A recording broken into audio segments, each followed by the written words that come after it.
Last night, Associated Student Body senators approved a draft to relocate the Confederate statue on campus. This comes after a weekend of protests and counter-protests in Oxford.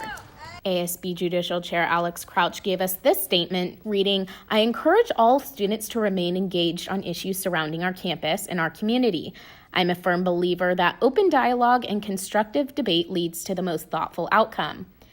As ASB Judicial Chair, I do not participate in the legislative process. However, I expect those who are working to enact change to do so through the established processes and protocols."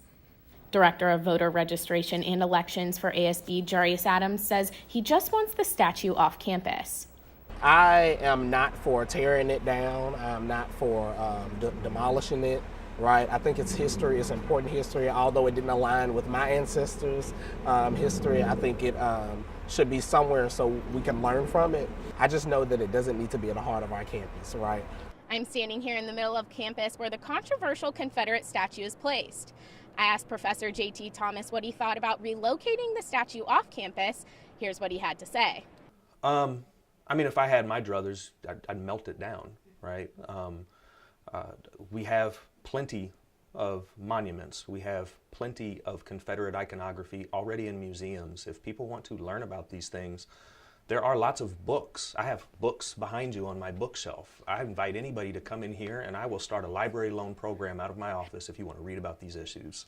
This morning, the Our State Flag Foundation posted this on Facebook, saying it's time to stop the madness. If this interests you, feel free to contact the following people who are instrumental in trying to remove the Confederate monument. We report, you decide. Professor Thomas and 3 other faculty's contacts were listed on the post.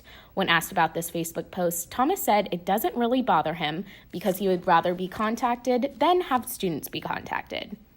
I mean, at the end of the day, like when student organizations are out in front leading on these issues, they are targets. They are made into targets. We have to ask ourselves as an institution, are we doing enough work ourselves to make sure that our students don't have to do the heavy lifting? Moving forward with the vote, this is how students can get involved. And they can reach out to their senator, reach out to ASB, and let them know that they want them to vote yes for this resolution so we can relocate the statue. And I, just urge them to make noise about it. Camryn, Sidley, NewsWatch, Ole Miss.